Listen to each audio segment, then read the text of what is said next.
Good morning. I have a speech. I promise I will be brief, okay?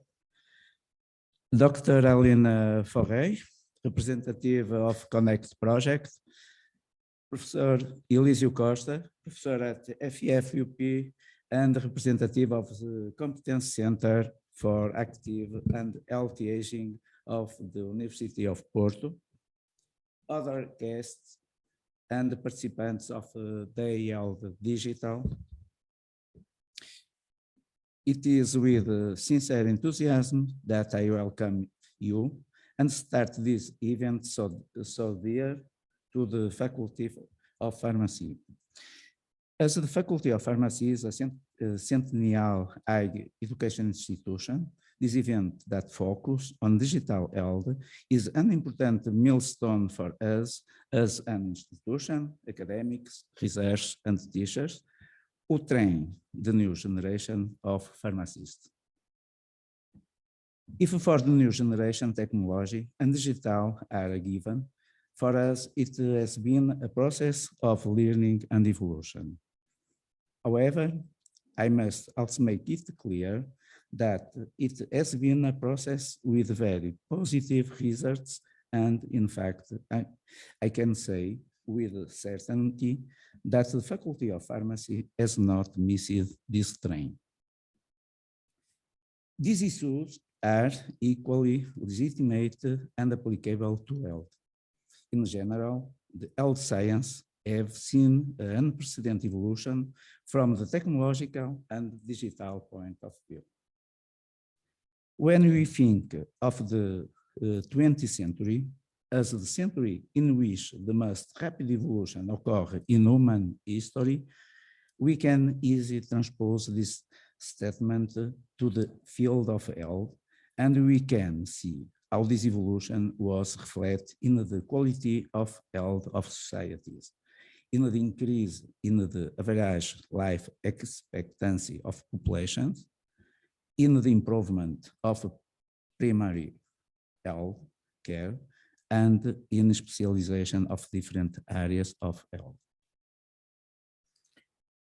These, in the universe of health, such in this case of pharmaceutical science, which have witnessed in the last 100 years a profound evolution, allowing the widening of the scope of its application, diversification of study areas, progressive specialization of scientific areas, and consequently a better and more assertive response to the needs of current societies. This technological revolution, which long ago left behind its preceding industrial revolutions and technical revolutions, is today paradigm. It's bring with the concepts, skill, techniques, procedures that require constant updating and debate. The need to keep abreast of technological evolution in healthcare is something we cannot ignore. Thus, concepts such as digital health, data science, science communication, digital skills, and sustainability are increasingly recurrent and fundamental within our profession. And it is exactly to promote this acknowledgement and to debate innovation and digital transformation in health that we are here today. I thank the Competence Center for Active and Healthy Aging of the University of Porto and the Connect Project for this very important event, and everyone for their willingness to attend and participate. Thank you.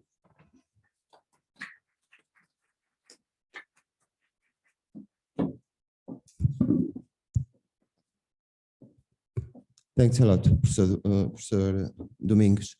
So now we have Alina Forray that we're going to present the Connect project and give us some details about the platform and what we are doing now in the project. So I'm really humbled to present the Connect project, cooperation and training on innovation and entrepreneurship in the eHealth community. I will have a speech as well because I'm really emotional right now. So my team proposed this project in 2019 and the Romanian at the Romanian National Agency, and it was funded. The solution is that we wanted to create educational resources for students from multiple backgrounds to understand the issues concerning the eHealth sector. I'm not a tech person. I work in the educational and health sector, and I've seen the lack of experience of people from the healthcare sector regarding the use of eHealth solutions. Also, I'm from Cluj-Napoca, Romania, the Silicon Valley of Eastern Europe. So I know a lot of tech persons there. And I know that they can't comprehend the workflow of the health professional, and they cannot understand the data that is required for improving the quality of services in the healthcare sector. So what I want to create with this project is to create a healthcare system that is connected in Europe. In Cluj-Napoca, Romania, and in Porto, we have top universities worldwide. We form the most capable minds regarding IT and healthcare development, so we can connect and improve our healthcare system in this way and create healthcare innovation. Okay, so my bio is that my name is Alina Forray. I think of myself as the glue that sticks together all the partners for this project.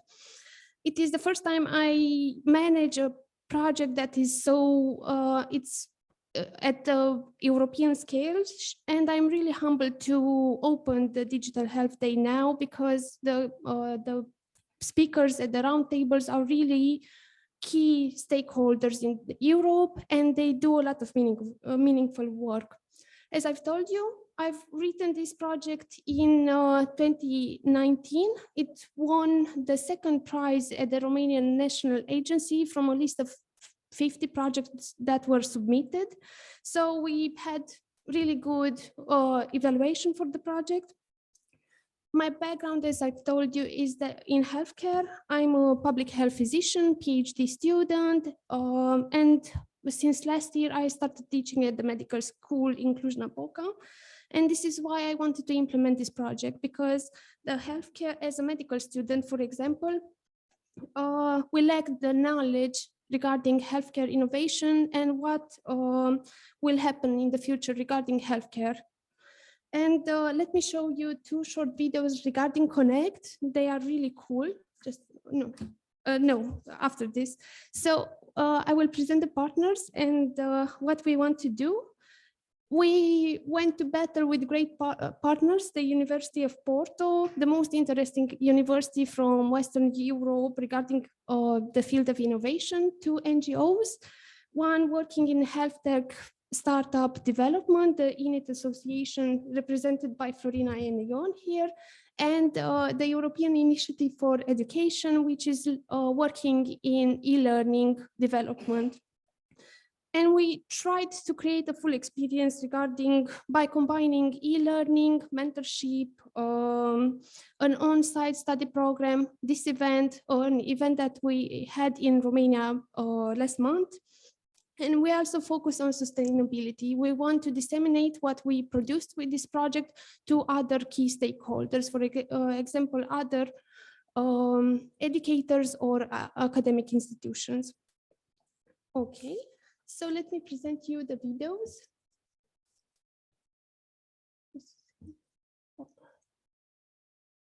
Are they working?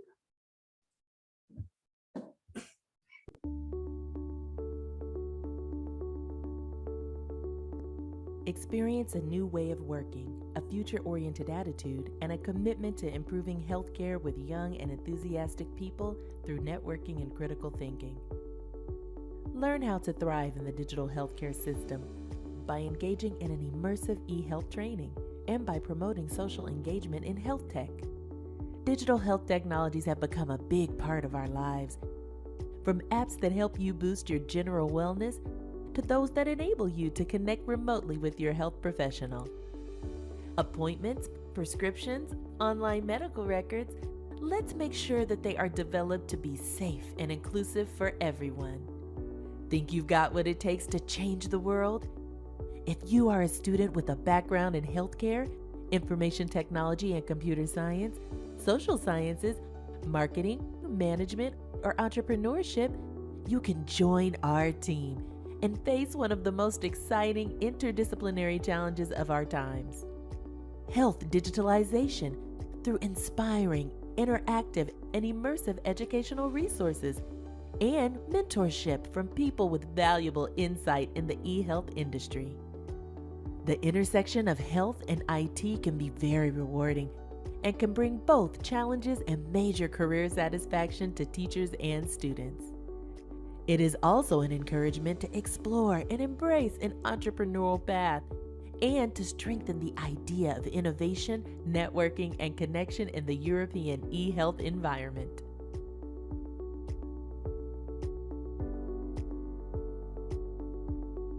And we have a second video that's more, creates more hype. Just a second.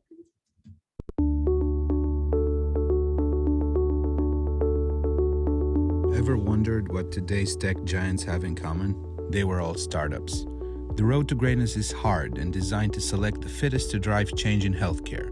You need a team, mentors, industry insights, and investors. Your billion-dollar idea is only worth a few cents now. Innovation is a bottom-up process, and you, my friend, are at the very beginning of a steep climb. You can do it on your own, try and fail indefinitely, or you can connect. Take advantage of a one-stop shop to turn your napkin sketch to a life-changing solution. Find your team, get industry insights, engage with mentors, and even get your first investment. Connect is an arena where champions of change collide and the brightest minds co-create what care will look like tomorrow, powered by a digital infrastructure for education and international exposure. Have your say. Connect. Okay, so what are the deliverables of the project? We produced a comprehensive set of resources that support e-health education in partner institutions, and what we want to do is to disseminate them to other institutions as well. We've created the digital health courses centered on theoretical and practical issues and topics, the eHealth Community of Practice, which is an online transnational community of practice. For example, it combines e-learning and networking of key players, for example, students, mentors, startup educators, healthcare managers, and so on. The eHealth Lab, which will be held this summer, an intensive study program that we will create for to facilitate student learning, collaboration, and mentorship, and 2 dissemination events in Romania, in Porto. The Digital Health Day is one of the multiplier events that we will create over the course of the project. We also had the Romanian multiplier event last month. It was really great to develop connections between students and mentors, and I hope that you will do the same here today. Okay. So who is part of the Connect community? The center of the project are students from health and computer sciences. We also engage with a network of mentors, consultants, entrepreneurs, NGOs, managers, and so on. After we will do the eHealth Lab this summer, we will engage and promote our resources to other academic institutions and other people interested in eHealth education. The first deliverable is the digital health course. As I've already told you, is centered on practical and theoretical topics regarding the digital health domain. It includes an online book. You can access it if you create an account on our website. It is dedicated for students from multiple backgrounds. It has formal and non-formal components. Also, each chapter includes foundational knowledge, key perspective, methods for application, practical exercises to engage learners. We have 8 modules, starting from innovation in health and continuing to various subdomains. For example, mHealth, telemedicine, electronic health records, e-learning, human resources and e-professionalism, health analytics, and social media in health. The eHealth community of practice is a platform that is developed for networking and e-learning regarding digital health. We see it as the Reddit of healthcare innovation. At this point, we have 50 people enrolled on our community of practice, but we hope by the end of the project that we have 1,000 professionals enrolled in the community. This is a place to discuss and engage with other like-minded people that are interested in e-health solutions and innovations. We use the gamification system to engage the students and mentors so you can receive badges and points and so on. The functionalities include the creation of accounts, receiving badges, updating uploading resources, finding other resources, contacting members regarding similar topics of interest. You also can join groups, create groups, find opportunities for funding, and also you will have access in the platform for the e-learning modules. The eHealth Lab will be held between 17 and 40 of July this year in Cluj-Napoca, Romania. We hope to have somewhere around 50 people, 50 students enrolled, 23 from Porto and 23 from Romania. This is an event where you will learn the main concepts of digital health with the digital health course that we created. Also, you will receive mentorship. This is a challenge-based learning experience. You will act like real-life developers, managers, researchers, and so on. We also have an interdisciplinary component, so we will mix students in groups from the IT sector and the health sector, so they can learn ideas from each other. Through the digital health course, students will have by the end of the intensive study program an overview about digital health. Afterward, each student will be mentored for several months so they can develop the idea, find funding, and receive feedback so they can create a startup that is sustainable in the future. Okay, just a second. So why participate?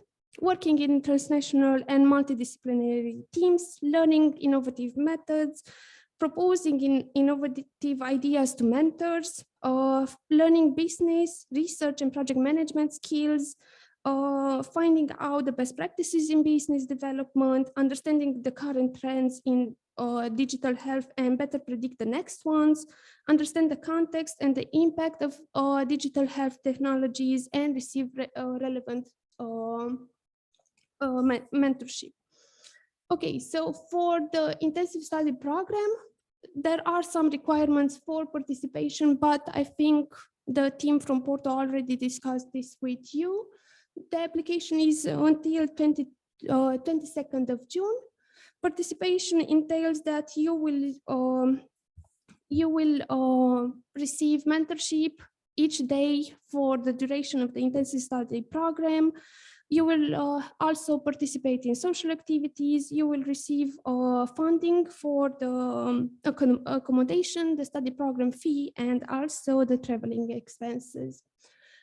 You will find success after the implementation of the intensive study program by receiving a certification for this, by receiving long-term mentorship, and also by pitching your ideas to industry partners. So this is what we want to create. These are the deliverables.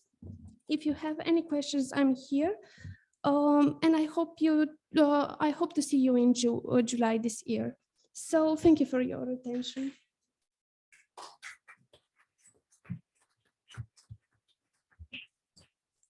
Thanks a lot, Alina, for your presentation and for presenting the project in a so good way. So, I don't know if somebody wants to do some question to Alina about the project. I can put a question. How you envision, how you see to deliver the content for the. Yes. I see that. Okay. So we have already a database of 400 of industry partners. We already contacted some of them. They have opportunities for students. For example, they have needs to discuss with people that have innovative solutions, and I think we can engage more partners by doing the work on the online platform. So people from the industry come to the platform, propose problems that they have with, for example, software, hardware, innovation, and so on. And afterward, they can receive solutions from our students. This is how I see the platform and how I see the community of practice. Thanks a lot. So now we can move to the first roundtable. Thanks a lot. Thank you as well for the opportunity. Myself, okay. Have a nice As well.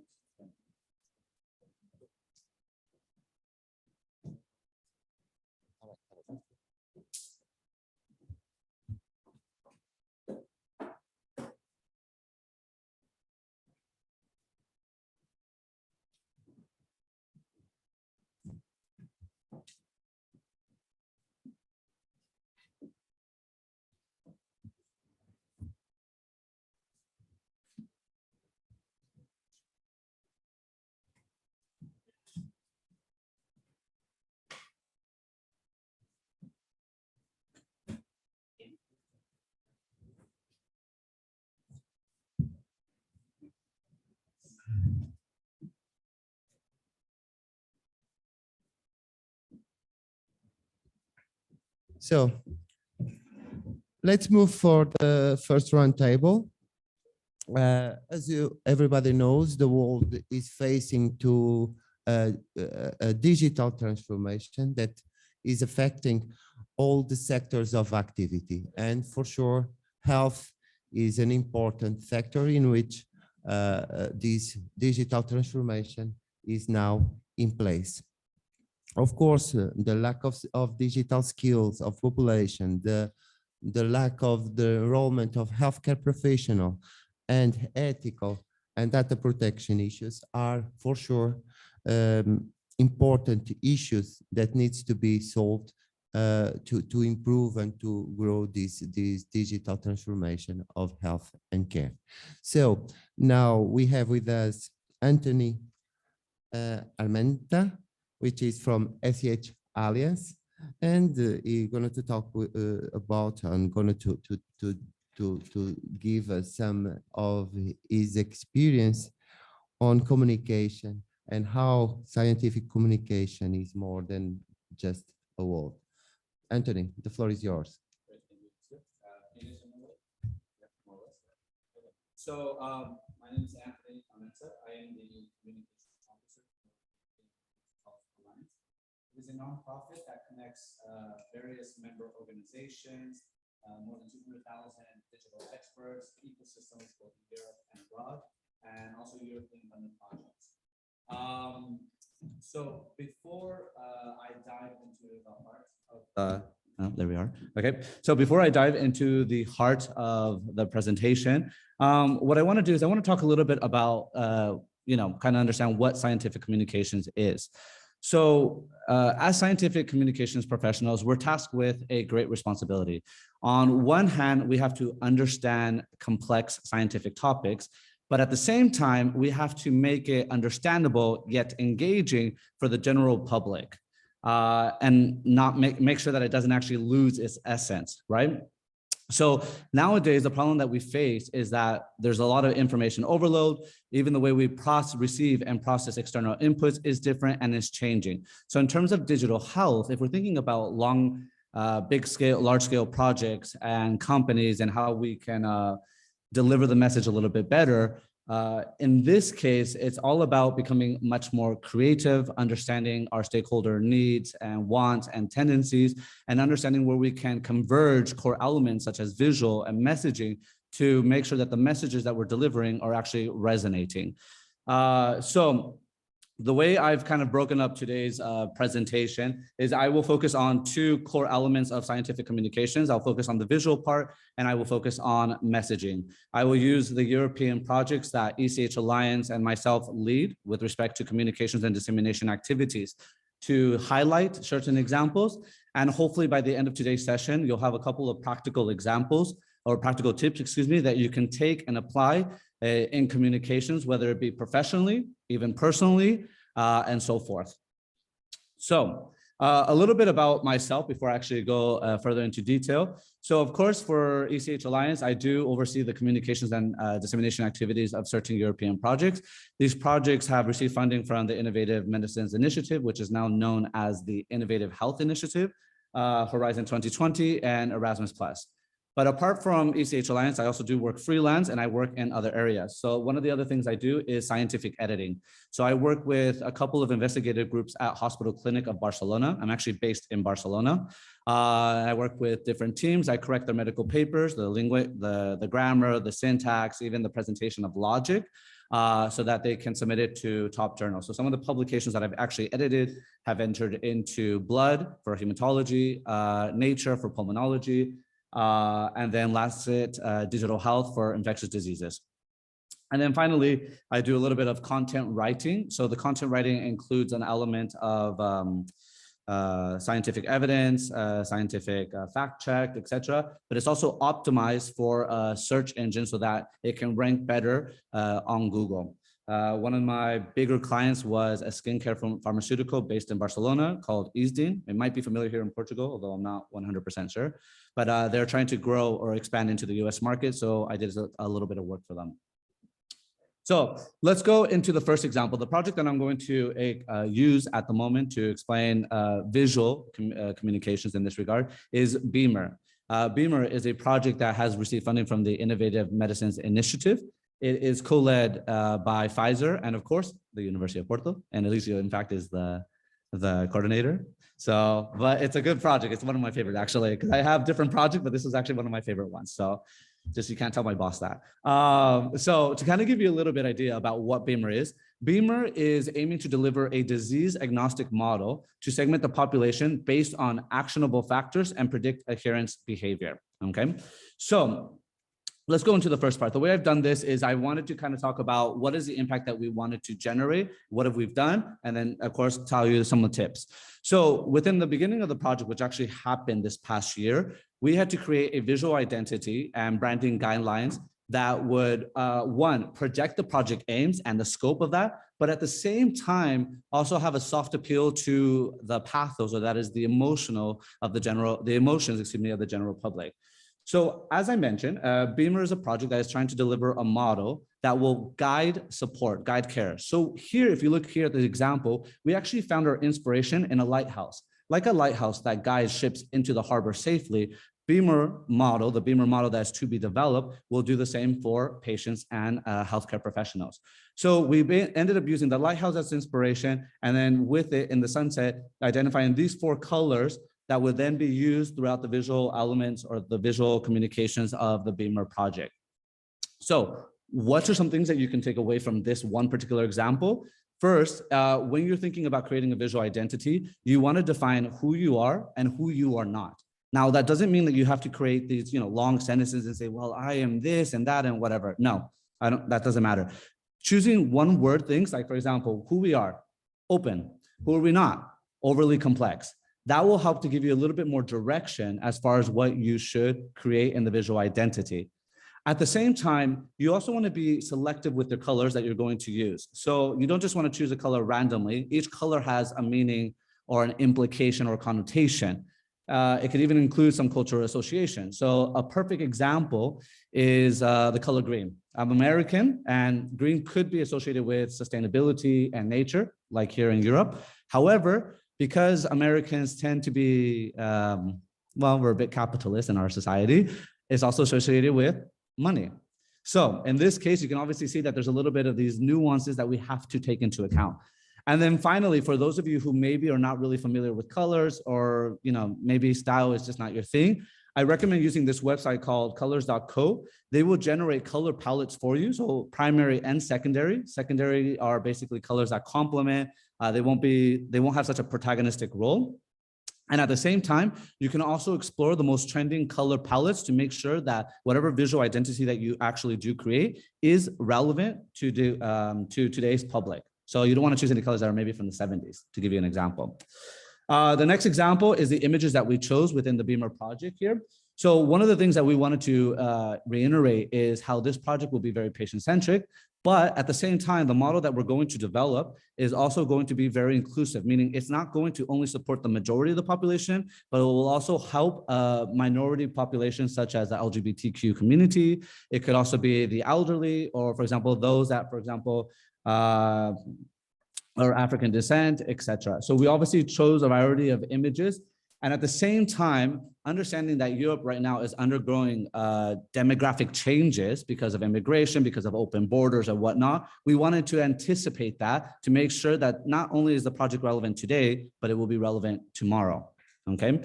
And then lastly, the other part that we wanted to do here was have a variety of images so that as we create images, tailored messages for different stakeholder groups like healthcare professionals or patients or whatnot, we had an image that we could use in association with that actual message. So in this case, what are some tips here that you can take away? First, if you're going to choose images, make sure that they are representative of your target audience. So that can be your target audience as is, or it can be the target audience of tomorrow. Your audiences could change. So depending on where you want to go, that will kind of give you a little bit more direction on what images to choose. Then the next part I would say is play with the lighting and contrast. So you'll see here in these images that it's actually much lighter. The idea here is to make sure that it's not heavy. We want to kind of connote or convey the sense of clarity. So you can also play a little bit with that or have a graphic designer play with it to give you a little bit more of a visual identity and also create a bit more coherency among the different images. And then finally, you want to make sure that when you choose your images that you minimize the visual noise. So when we talk about visual noise, we're talking about making sure that we don't have anything that can distract us from the main focus item in the actual image. And if you are thinking about digital health and you're thinking about, hey, we want to create a patient-centric model or whatnot, you also want to make sure that we actually see human faces. We want to see smiles. We want to see open body language. We want to see all of that. So make sure you're taking that into account when choosing the images. The next part we're going to focus on is the MVP website for Beamer. So within 3 months of the project starting, we had to create a website that already was promoting stakeholder engagement. As you can imagine, it was a lot of pressure, it was a lot of stress, but we were able to create something. The impact here that we wanted to kind of generate was one, we wanted an instant understanding of what the project was going to actually give as an output. We also wanted to make sure that for the stakeholder audiences, that they could understand exactly what the project was about. And at the same time, at the end of the day, we wanted to make sure that there was a bit of a facilitated funnel to a call to action or action of interest, which could, in this case, be stakeholder engagement. So what are some tips that you can take away from this? First part is use the Apple approach. So what do I mean by Apple? If any of you guys have iPhones or if you go onto the Apple website, pay attention, for example, to the font sizes. You'll notice that one font is really big, another one's a little bit smaller, etc. You don't always have to use bold in order to get the message across. You can play with the different sizes to really kind of make sure you highlight. So we can see here, for example, at point number 1, that this is much bigger than the small text. So my eye will directly go there. Okay. The other part too is play with paragraph and sentence length. Okay. This is something that doesn't have to only be applied here with an actual visual identity. If you are, for example, a researcher, if you're writing publications, having, let's imagine, a paragraph that's this long is not practical. From the perspective of a reviewer who has to read 20 different papers from different nationalities, whose language is probably primary language or native language is not English, that can actually be very overwhelming and very stressful. So here in this case, to kind of facilitate the digestion of the material, we can actually break up the paragraphs or shorten the sentence so that's a little bit easier. Now, the reason why I say 11 versus 21 is because based upon studies that were actually came from the UK government on scientific communications, 11 words in a sentence will actually is actually a sentence that will probably be quite easy to read. When you start to get closer to 21 words, and then for sure more than 21 words, it becomes too difficult. And the person has to reread. So when we're thinking about communications, we want to make sure that our stakeholder audiences are not having to work. There's not that burden. They can actually do it within one swipe. And then finally, the other part is add visual cues to give direction to the eye. So in this case, if you look at point number 3 right over here, you'll see that we have the button marked in a different color. We even have the text, the call to action question marked in a different color so that we can make sure that the person's coming all the way down and that at the end of the day, they click to learn more about the project. Finally, moving on to the next part right here, we're going to focus a little bit on the messaging. So I've basically am going to use 2 projects that we have, Brain Teaser and Gravitate Health. Brain Teaser is a Horizon 2020 project that is trying to deliver AI tools to support patients and caregivers, patients with MS and ALS, and of course, their caregivers and healthcare professionals. And Gravitate Health is actually very similar to Beamer. It is another Innovative Medicines Initiative funded project that is working on trying to improve patient medication adherence. So in this case, I'm going to show you different, before I actually talk about the impact a little bit, I'm going to show you different messages that we created for these 2 projects. The first one is for an open data challenge that we wanted to get certain stakeholders involved. One of the things that we did here was trying to understand who our stakeholders were. So we defined them as specifically as possible. And then based upon that profile, we were able to create the messaging. So in this case, for example, you'll see that here we say fit the criteria below, computer or data science, follows Kaggle.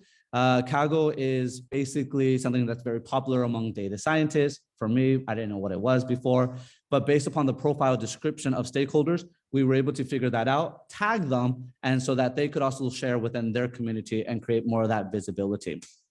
The next one right here is another type of message that we created. This was more directed towards professors who were looking for well-curated data to use within the Open Data Challenge. You notice that in the image right here, we say only 3 words: simplicity, quality, opportunity. 2 things are happening here. One, I'm using the rule of thirds. So the rule of thirds is quite helpful because it creates a pattern. And for us as human beings, we like patterns. So it's one way to actually memorize. The other part too is you don't need a lot of words to get the message across. That's very important. We seem to think that we have to go into all these details and we have to explain all these little things to get the message. Not really. At the end of the day, for example, in this case, the professors, all they want is simple, quality, and an opportunity to actually explore and use well-curated data to actually create or develop or to advance their research. And then finally, just kind of entre parenthèses, you'll notice that opportunity is in a different color. This goes back to the visual part right here. The reason why we marked it in a different color was to make it stand out and highlight it a bit more. The next part is Gravitate Health. So here we have 2 things. We have at the top, a very simple copy, 1 question, 3 words. But then here, what really stands out is the quote. So there's 2 things that are happening here. One, we're playing with tension. No, you'll notice that we have 2 dots underneath. It might make you want to explore a little bit more. It depends, but we like tension. Tension creates suspense, and we always have that curiosity to figure out what's happening.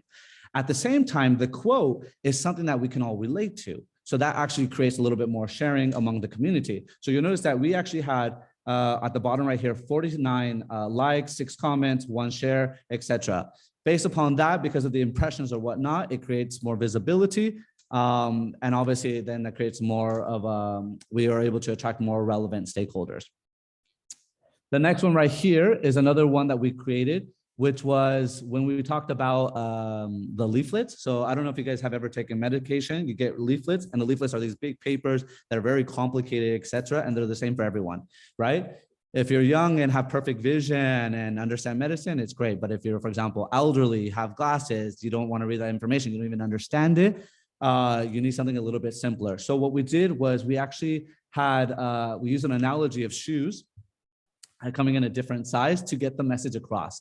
Now, this is quite important because here we're making it a little bit more relevant for the audience so that they can actually understand it. They can put it within their own context. So what ends up happening is because of all of this, we're able to get stronger KPIs, right? More visibility, as I mentioned. And then at the same time, if we're looking for a specific behavioral action to take place, for example, participating in an event, that can be possibly achieved. So what are some tips you can take away? When you're thinking about your audience, you want to be as specific as possible. Okay, so when I say being as specific as possible, let's imagine that you have an open data event and you need to define a data scientist, excuse me. Give a name to the data scientist. What's their name? What do they do? What university are they at? What do they do on the side, etc. That will help give you a little bit more of a profile description and figure out or discover new things. Like, for example, when we did that for the brain teaser, we found out that Kaggle was probably something that they were using. Okay, and that's how we were able to create that or integrate that within the copy. The other part is what I mentioned before, play a little bit with tension and surprise, create that curiosity, or at the same time, use the element of surprise to get the message across. Also, play a little bit with storytelling. If you're on LinkedIn, especially, write some memorable quotes. Twitter is very short, but LinkedIn is actually an opportunity to kind of elaborate a little bit more, and you can actually make it personal depending on what you're going for. And then finally, this is quite important because I see this a lot, is your hashtags. Unless you're a hashtag expert and you're actually going to do social media and you're going to actually measure, etc. If you're going to use hashtags, use 3 to 5 and have them kind of summarize what the main idea is about. That's kind of let's say the simplified version. Otherwise, if not, you kind of have to do a little bit more of a social media strategy here, but not all of us are social media capable. So the best thing is to kind of just choose hashtags that are a summary of what that text is. And at the same time, try not to include more than 3 emoticons in your messages. More than 3 emoticons can actually be too visually distracting, okay? Let's see, the next part right here for the messaging, the last part of messaging is an interview here that we did for this open data challenge for Brain Teaser. So a couple of things that we wanted to generate with respect to impact was increased scannability. When I say increased scannability, the way we are, again, reading information is not that we're reading it all the lines, all the sentences, etc. In fact, we want to go through the information a little bit more quickly so that we can digest it and see if this is actually of interest to us. So one of the things we did here, if you can see, is we had a question, then a text, then another question, then another text. Later on, explain why that's important at this point. The other part that we wanted to do was, because this was uploaded to the website, lower the bounce rate. So when we're talking about the bounce rate, we're talking about the person actually not leaving the website and exploring other tabs, etc. The more they explore the tabs, the better we rank within Google. And at the same time, the more likely we're understanding if we're hitting their needs or not. And then finally, with this type of structure, the question and answer, we have more focused, coherent content. So this actually makes sure that that we're a little bit more strict with what we're actually producing, and perhaps we reduce where need be. So what are your tips right here? 1, add a bit of personality. So have a tone of voice. Don't make it boring. Don't just say, hey, we're doing a data challenge. No, in this case, you can see, oh, that sounds interesting. This is a course, etc. Now, this might be too American enthusiasm, because Americans, we tend to be very enthusiastic about different things. So it's a matter of defining what is your tone of voice for your project or for your company or etc. And then just adding that personality within your actual text. Okay, but then it goes back to the question of who you are and who you're not. Okay. The other part is you can follow Google FAQ. So for all of you, I think everyone in this room has used Google at least once before today. Okay. So if you look at Google, you'll see that, let's imagine you say, for example, best gin tonics, Porto, which is what I looked for yesterday. Okay. So in this case, you'll see that when Google actually appears, when it brings up the results, it will have different questions, right? Questions that are relevant, etc. Use the same structure, because in fact, depending on how you do it, you can actually optimize the material, the content, so that it ranks better. So that's just kind of something that we've kind of followed a little bit, and that's kind of what Google is doing. So these are like best practices, let's say. And then finally, and this is also kind of relevant to those who probably are writing research papers too, find the connection between the last sentence and the first of the next paragraph. Sometimes we write a paragraph, we write an idea, and then we go to another idea, but we don't actually show the connection here. So for the reader, they're like, wait, what just happened here, right? So one of the things I actually tell, for example, when I'm working with the doctors and they're writing their papers, one of the tips that I give them is, what is the last sentence that you have, and what is the first of the next paragraph, and what's the connection there? How can you connect that a little bit better? You might not always be able to apply that. But it gives you a little bit more idea of how to bring something more coherently together.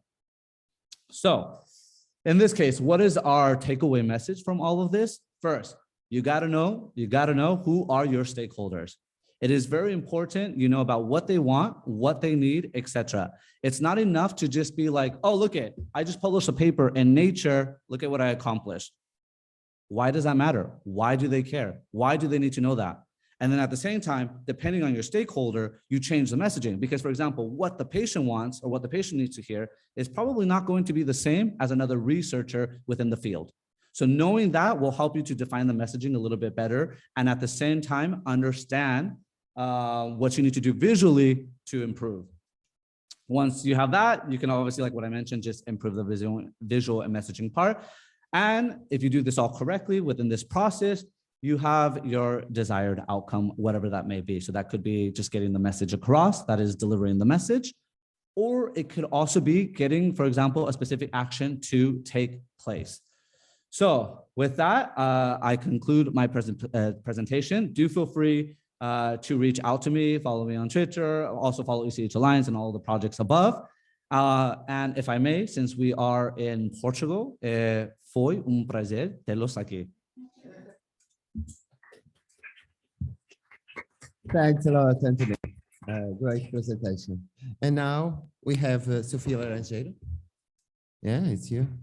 And she will talk about digital skills and how digital skills are important in this digital health and care transformation.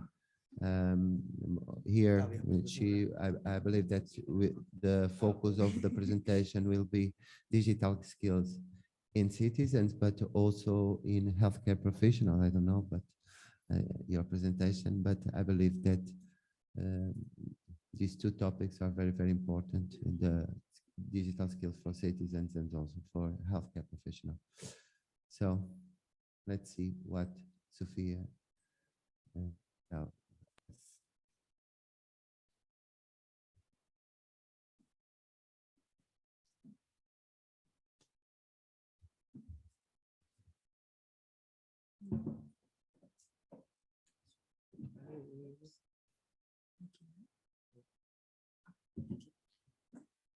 Okay, hello everyone. My name is Sofia Laranjeiro and I'm a project manager here at the eHealth Hub University of Porto. And today I'm going to be talking about digital skills. This keeps going to the next slide for some reason. Well, what we've just heard from Anthony, it's great, but it comes from the principle that we all have digital skills and that we know how to use digital technologies. And that's what we're going to find out if it's true or not here. Before we begin in what digital literacy and digital skills are, we need, and its connection to health, okay, we need to have a bit of context and to understand its impact. So, sorry, we're facing rapid transformation, demographically, obviously, with the share and the number of older people increasing worldwide, with Europe leading the way in the shift of the age pyramid. Now, in the EU today, 20% of the population is above 65.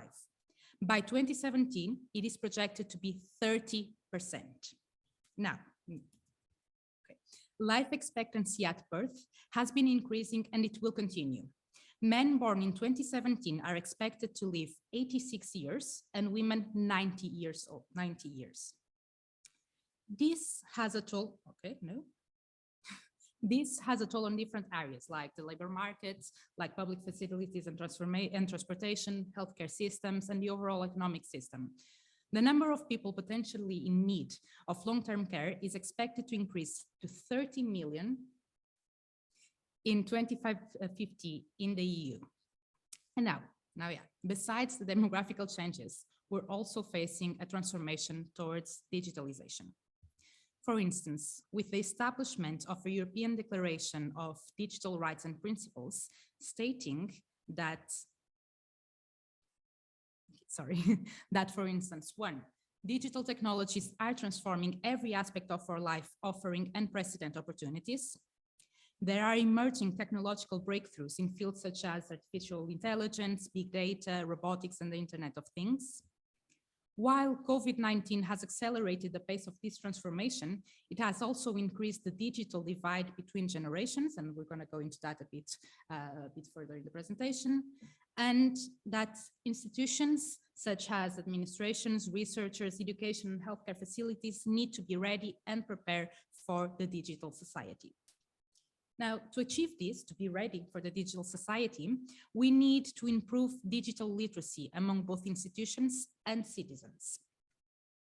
And before we dig into that, we need to understand what is digital literacy and what are digital skills. We can define digital literacy as the ability to use information and communication technologies to find, evaluate, create, and communicate information requiring both cognitive and technical skills. This definition has undergone a series of evolutions, and it includes other types of digital literacies, such as information literacy, which is to analyze and evaluate resources, computer literacy, which has to deal with using and knowing how to use a computer and other platforms, media literacy, which regards using and understanding information on different platforms, communication literacy, using digital technologies to communicate and work in groups, and technological literacy, which is having the ability to use digital technology to improve learning, productivity, and performance. We have, however, a long way to go to achieve all these competencies. According to SHARE, in 2015, an average of 28% of the European population over 55 years old had good computer skills, and 36% showed low computer or basic computer skills. So far, so good. However, 36% of older adults had no computer skills, and this prevalence is even higher in females, and it increases with age, reaching 84% of women 85 years old with no computer skills. Now, acquiring these digital skills is also crucial for the digital transformation that we're facing in health and in healthcare, with trends like the Internet of Things, big data, artificial intelligence, virtual reality, and telehealth paving the way for new solutions. So we need to take over this transformation and these trends and to capacitate the population and the healthcare professionals to use them to development, because these trends will help us diagnose, treat, and monitor health better. How?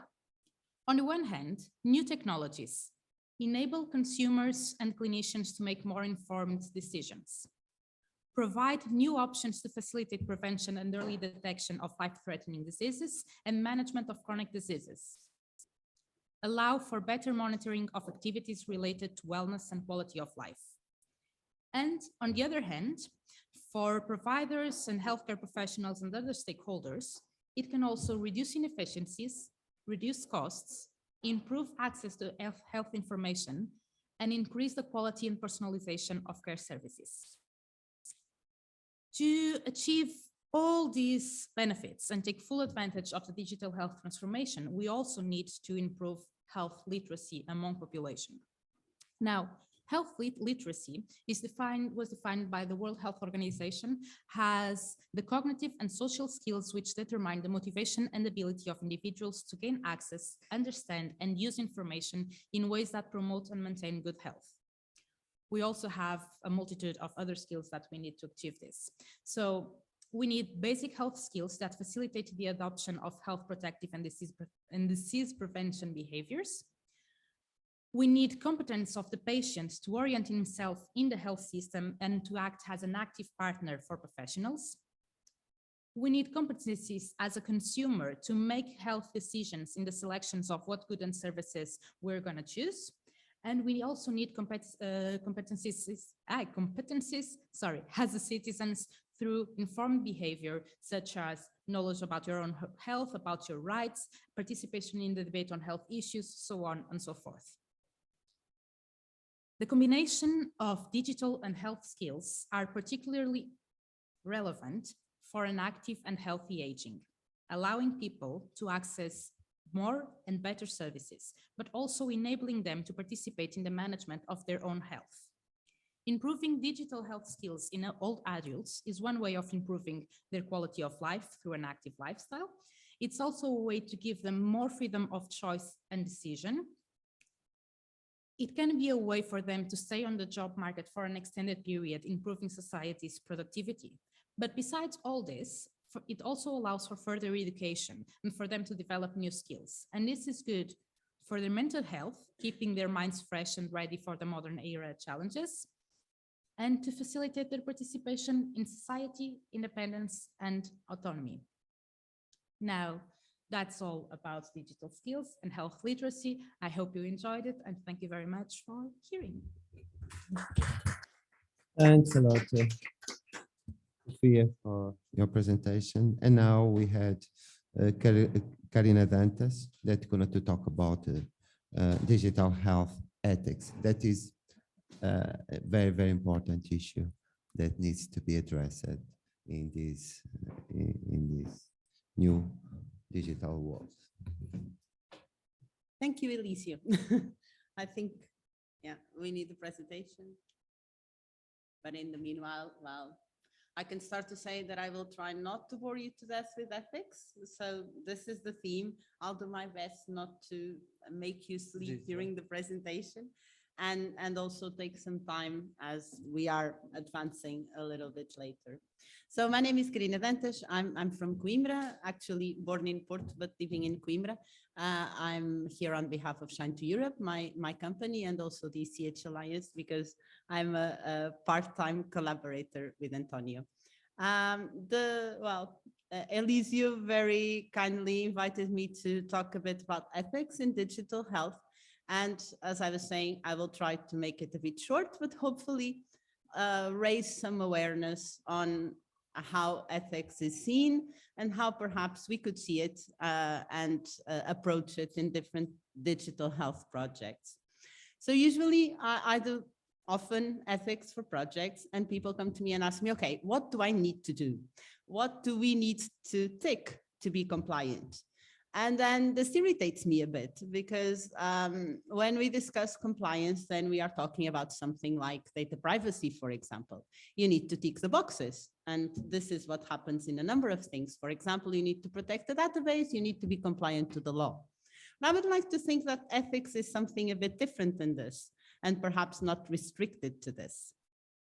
There's a lot of things that go side to side with ethics: religion, moral, law, and this is perhaps also why people are not feeling super comfortable in discussing ethics, because it means different things for all of us, and if we go for moral and religion, even more. So we have the tendency to ask for something very clear to be told so that we can feel safe on that box. But if we go to ancient Greece, for example, ethics was just aiming to be the best way to live. And if we could apply this to digital health, a lot of the disciplines that are there, like anthropology, psychology, education, politics, physical, dietary disciplines, this would also make a lot of sense if we think about digital health. Because the truth is that what we want to do with a digital health product or service is to provide the best life possible to the people who will use it. So if we think of ethics in this sense, perhaps we do a bit more than just ticking the box.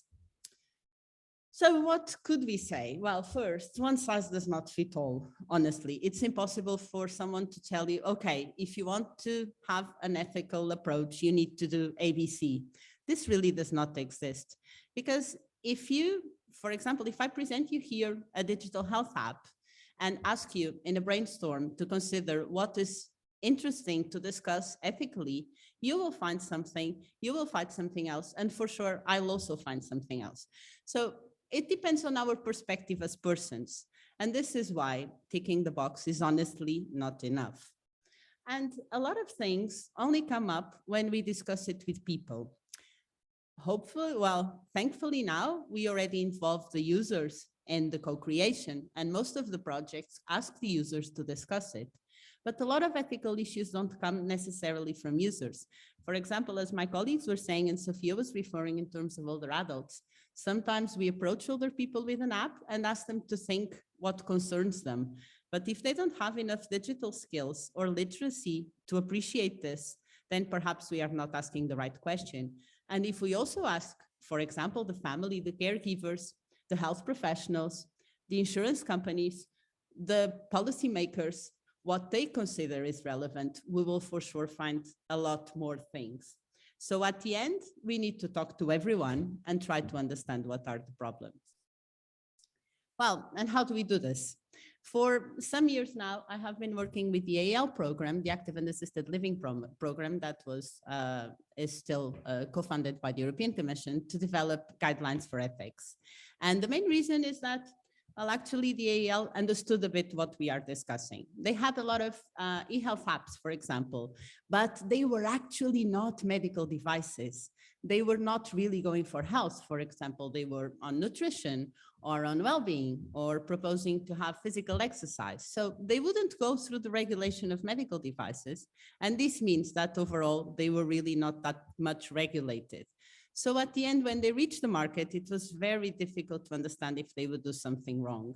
For example, we had the case, not on the eHealth, but publicly, maybe some of you know, of a nutritional app that was ticking all of the right boxes. They asked consent for everything. They advised the person that they were not replacing the doctor or etc. But at the end, some of the people who used them were actually had health issues, and the recipes that were prescribed were not adequate for them.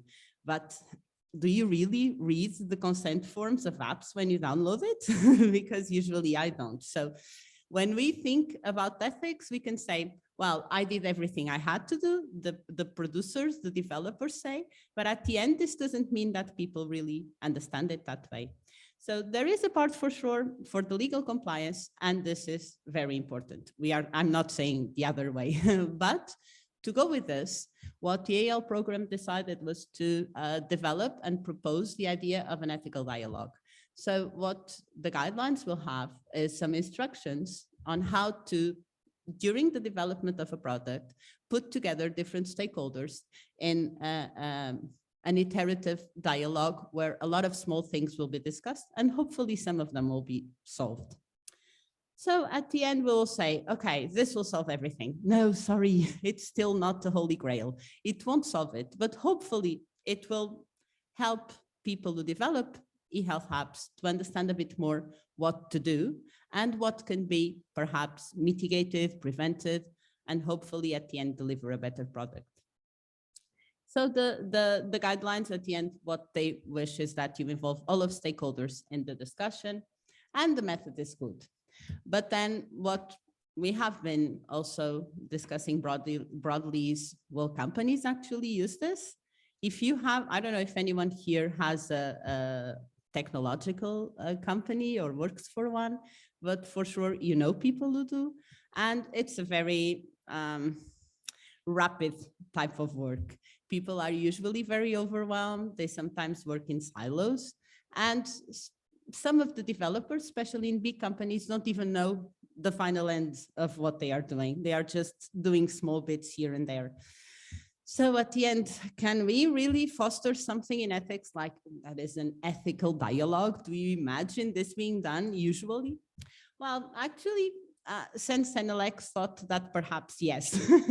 and in the last few years, I've been involved also developing a technical specification. This is something that is near a standard that, well, is in a bigger frame of the competencies of an IT professional. So overall, there are several different specifications and standards that contribute to what an IT professional should consider, and one of it is ethics. So we did a number of consultations around Europe with different companies and tried to understand what they did. And these were their main feedbacks, which is, well, we think ethics is super important, but honestly, we don't really do much about it because it's not in our workflow. So we have for sure a legal department. We try to check everything that has a specifically legal issue, but we don't actually discuss ethics overall. So the question is that at the end, there's no accountability. And this is something that we were then trying to understand how to propose to organizations that was considered in their daily job. And they told us, well, it would be good to have workshops with real cases. So we proposed some in the technical specification. They say, okay, imagine, for example, we are developing an eHealth app, a robot, an autonomous car. How can we approach things? So perhaps this is something interesting to try to take more to big companies, small companies, to those that provide eHealth applications at the end, real cases where they can discuss what can concern them. And also, of course, including ethics in the trainings in the university and after university. We are at the university, so I know this is also something that concerns you. And then, of course, be sure that employees also know this is important. Sorry. So what do we need, and very quickly, from organizations? Well, of course, that the leadership is interested in applying ethics and having some kind of framework for this. If they are not committed, nothing is done. I'm sure this is not only with ethics, but with anything. And well, at the end, what we expect with this is that once the technical specification is applied, that people will feel a bit more confident as professionals to discuss ethics, and that organizations will have this routine practice for ethical assessment. This is a bit the overall framework of the technical specification. It provides a plan, a strategy, tools, assessment, and the whole workflow that an organization can implement. And well, we hope that if it does, at the end, we can for sure provide, in this case, digital health, but not only, products and services that are better for people and that will provide better results as well, with less harm, of course. So I think we are finishing and going to the panel for discussion. So thank you. Thank you, Carina. It's always a pleasure listening to you to talk about everything, including ethics. So, well, I think no one is asleep, so it was more or less. So anyone wants to do any question here? Yeah, Jan.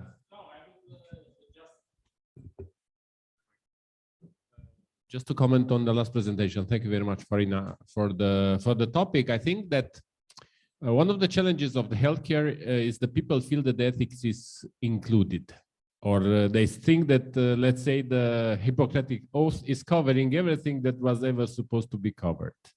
And when you bring technology to the game, suddenly the game is changing. So my question for you, we have seen, let's say, this ethical approach in coffee or in chocolate. Yes, this has been ethically sourced, or this has been, how do you see things evolving in the healthcare field? Because let's be honest, we understand that companies have their own objectives and they have their own legal liabilities / priorities. How do you see things evolving in this healthcare related field? And how this can be transformed instead of a liability / a challenge in a business advantage? Thank you. Maybe not. Okay. Well, I think the question you put is very, very interesting, because actually this was the short version of the presentation, but both for the technical specification as well as for the AAL, we have a value proposition for including ethics. And this was a bit the approach we found, exactly to try to explain to companies how they can present themselves as going a bit further on ethics. Because in healthcare, actually, it's one of the fields where ethics was always there, but it is usually on a different perspective. It's like you need to pass research through ethics committees. There's a lot of discussion when you have to decide on, for example, if a person lives or dies, what is the kind of treatment to do. But this is completely different in digital health. And this kind of mechanisms, which are still very important for a number of things, don't really apply to digital health in a lot of ways. So this is on one side an advantage and a disadvantage, because the medical field will say, but we already do ethics. so the thing of technology is that perhaps it will open this door to understand that it is not enough. And I think that even ethics experts from the more biomedical traditional field understand this now.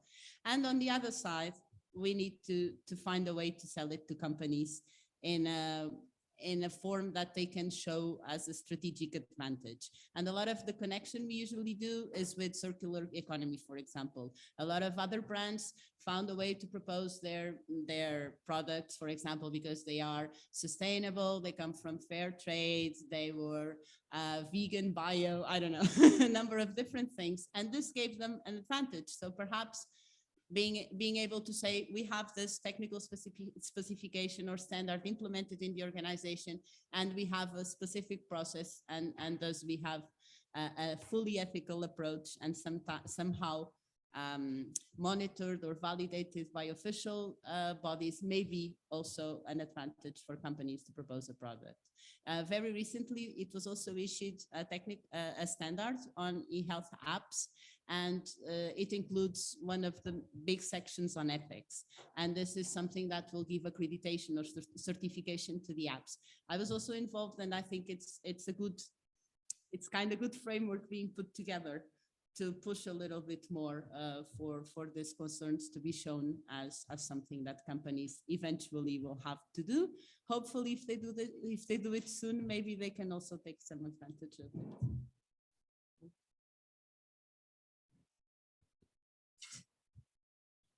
Any other question? Anthony, how you see the communication and all these tools that we have now? Tools no, but communication in digital health will be also very important. How you link these digital skills, these communication skills with digital health? Well, I think actually, I don't know if you can hear me well.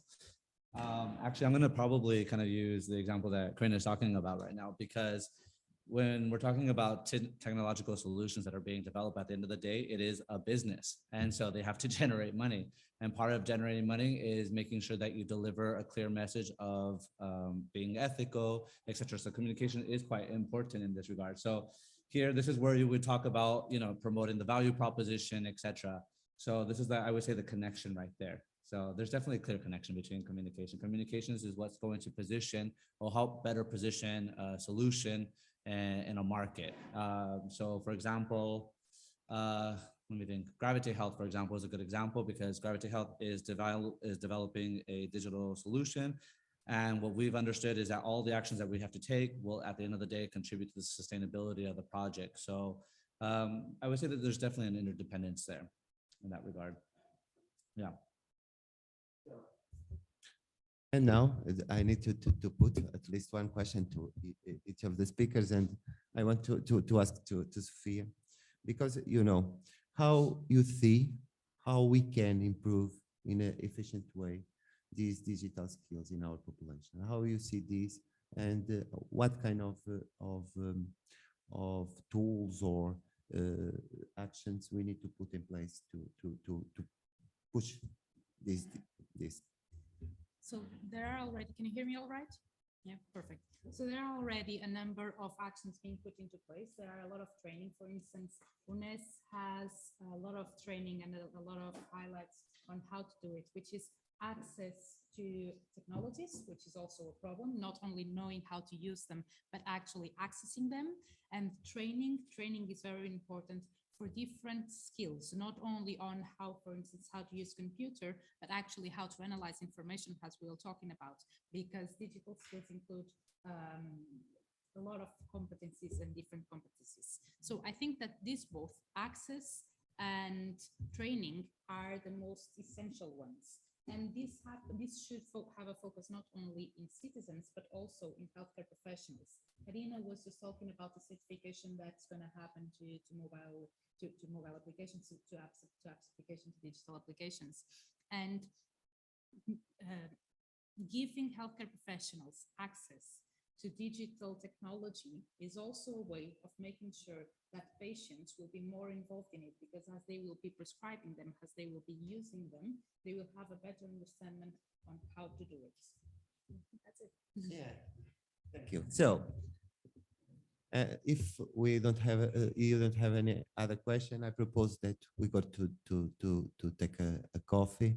We have a coffee break outside, and at 11:30 we're going to talk about data. So let's see. Okay, let's go. Bye. Thank you.